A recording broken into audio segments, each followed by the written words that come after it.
How's it going? Today we're going to be working on an Iron Man Metal Earth figurine statue. As you look here on the back, you can see on a scale of easy to hard, it is the most hard. It is the hardest, and it's a ton of pieces, over 100. So let's get started with the parts. Today's fab is going to consist of 1, 2, 3, 4, and I think 5 if you count this. Little sheets of metal that we're going to cut up into pieces. We're going to bend them all together, and eventually, I guess it's going to look like Iron Man. We'll see. As always, we use our instructions because we want our fab to come out correctly. So you see here, there's a million parts, over, I think 105 it said, but the numbers don't go that high because some of the parts are repeated. Like our first step here, which are the feet of Iron Man. If you see over on the right-hand side of the screen, it says ×2. That means there are 2 feet, just like we all know Iron Man does not have 1 leg. But if he did, I guess that'd be okay too. I mean, he has a really good suit. So we're going to put everything back away and clear our workstation and get our tools ready. So here are some of our bendy tools. Those are some of our shapers, which we'll use if we have to make things rally. Pliers. And then snippers and smaller pliers. I don't know why they sounded like that. And probably some tweezers, if I can find them. Little tweezers. I think they're around here. There we go. So now, les foots. As you can see here with the first sheet that I bring out, I got a little excited and I started plucking away and pulling these parts without really thinking about where they went. So I stopped, I looked at my instructions, and then I started snipping to make sure I had the parts that I needed for the foot. Then I put my tool back, got my parts on my work area, made sure it was all clean otherwise, and I got to work.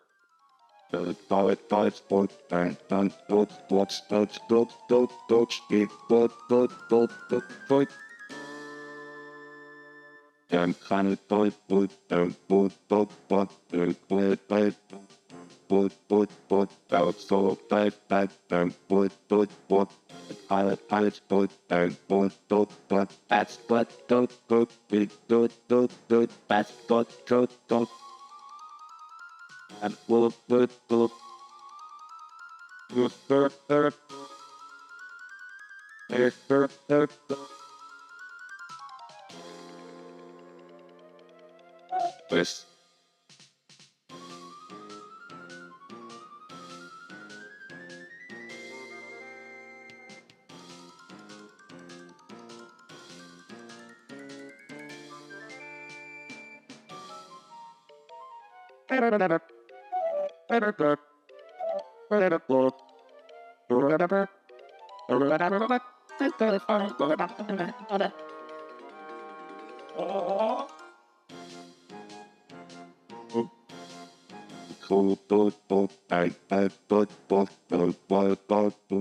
Sometimes when you do stuff like this, it seems crazy to have so many tools, and it may seem like a really high barrier to entry for a new hobby. But this one's a pretty cheap one. I got this toolkit about $15 on Amazon. And this particular model, I think it was about $20. And you can get them at Hobby Lobby or anywhere like that. That's where I got this one for my nephew Cruz.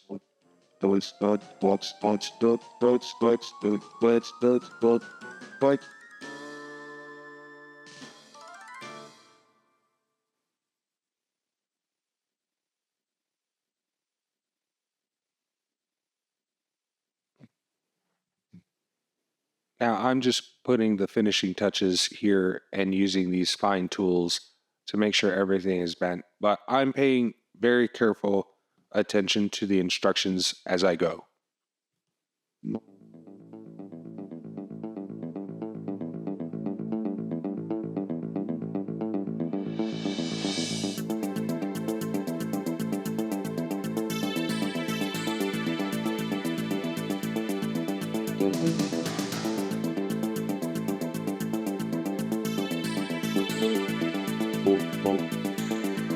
Here, moving forward with the project, I am going to make, I guess, his ankle. So we'll call this part le ankle. I'm just kidding. We'll stop with that. We're not French. We are American. So we'll call it an ankle. This tool right here, I'm not really sure what it's really meant for. It has a slot in the middle, and I think it might be to straighten out some stuff, and you'll see me do that probably a bit later. But it's square, so it's really helpful for getting these really tight things nice and square. So I'll come along with my trusty tweezers, do this final bend, and put in this tab.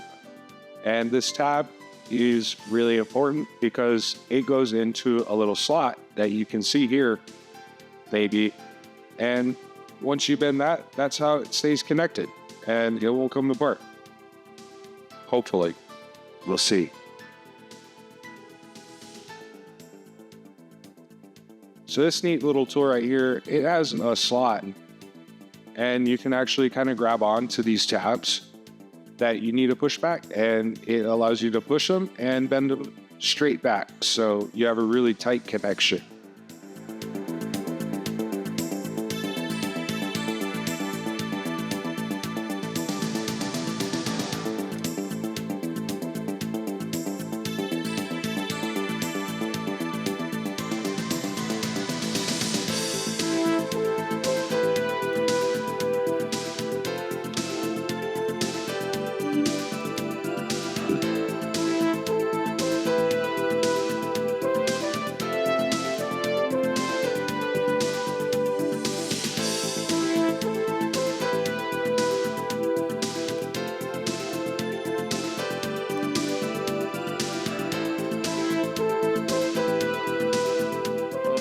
So after finishing the first foot, now I get to work on the second foot. Now, I didn't get to show you putting on that top piece and connecting the foot all together on that first go around, but on the second time, I made sure to get it on camera. But meanwhile, it's going to be a long time.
So after you spend the time to take care and get one piece perfectly right, it really helps on the second piece to make sure that you get it right. But if you get something wrong twice, then that's something you have to fix twice. So it's really important to follow the instructions like I am and to connect everything right the first time.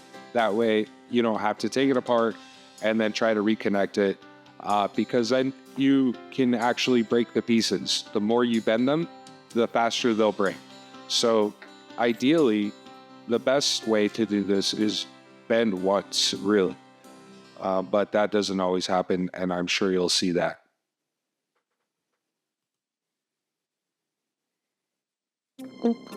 So you can see here, the ankle is going to connect to the foot, and there's 4 little tabs that go through 4 little slots at the very bottom. And I'll take my twister, puller, bender tool, whatever you want to call it, and I'm going to twist those tabs through the bottom of the foot 90 degrees. That's like on a clock from 12 to 3.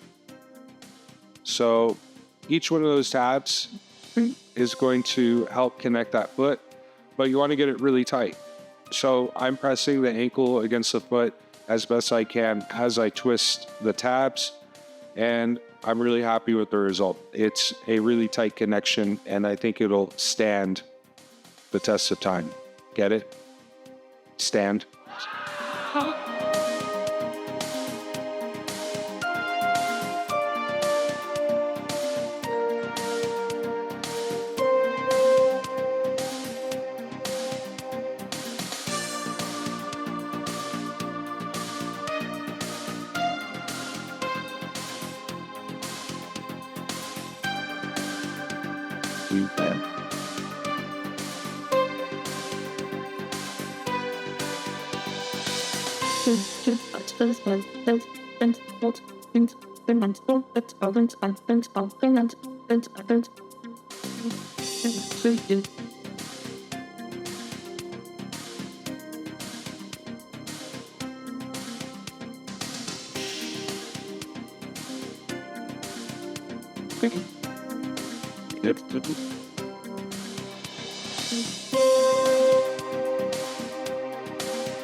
So now we have 2 fully assembled feet with the ankle and the little plate on top.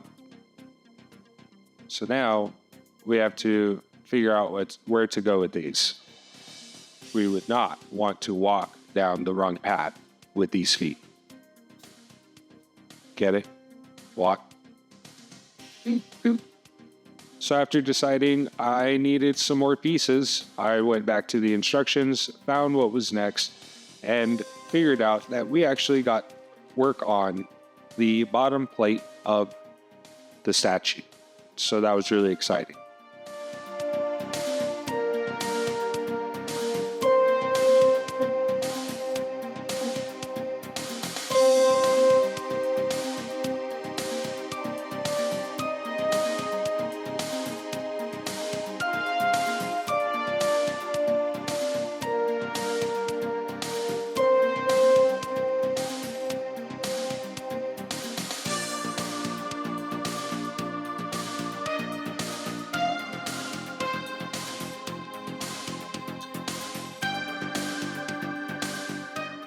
I tried doing a good job in this next part of getting the sound of me clipping these, but I think the music in the background is probably too loud, or it's really too quiet for me to get on mic. But they're really tiny little pieces of metal that you actually have to cut through with these little clippers. And it does make a little snap noise, but sometimes it sounds like a goat or other things. I don't know. I guess you'll just have to wait to find out.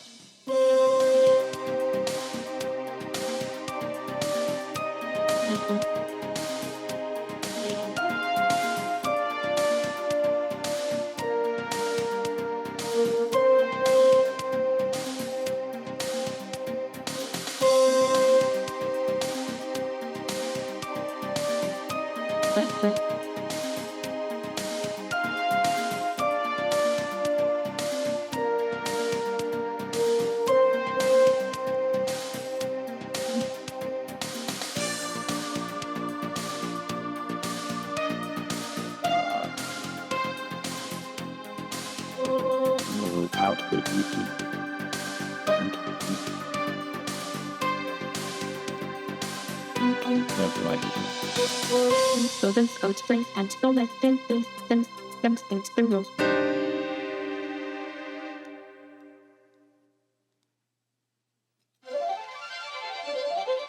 Here, as I connect the feet to the bottom plate, I'm being really careful not to bend the tabs, because like I said earlier, if you bend those tabs too much, they'll snap. And since I'm already going to have to bend them 90 degrees, they're already going to have what's called stress or strain on the metal, and it's going to cause the metal to become weaker. And the more you bend the metal, the faster it will snap, and we don't want to snap anything on this that we're not supposed to.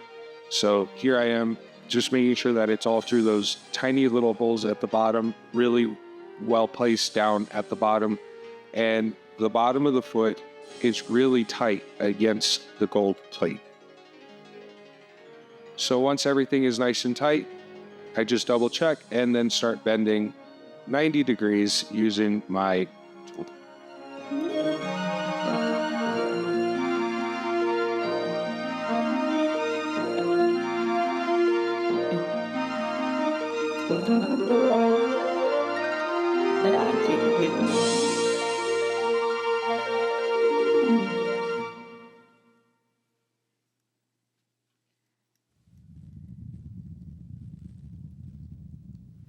As I get further along in this project, I can start sensing the power of Iron Man coming through these iron or steel pieces of plates that I am currently crafting into a really cool model.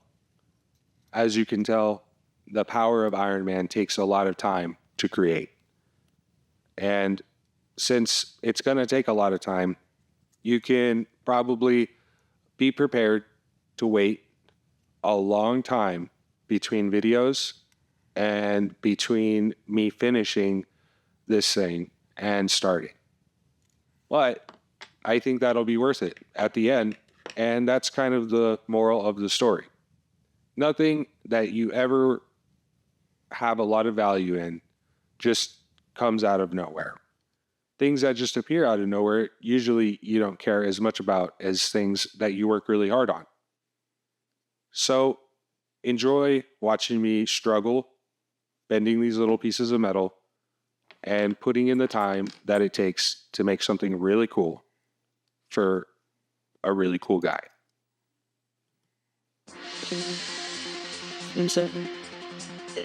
I'm focused. As you like.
MC.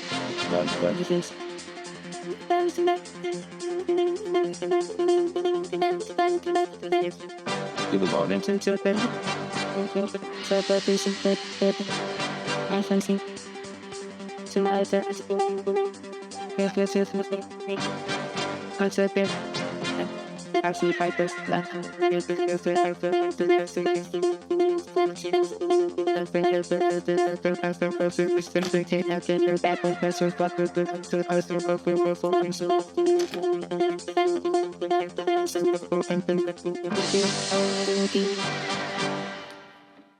And with that, we have a base. And next time, we'll work on the next steps. But until then, see you next time. Airlock sealed.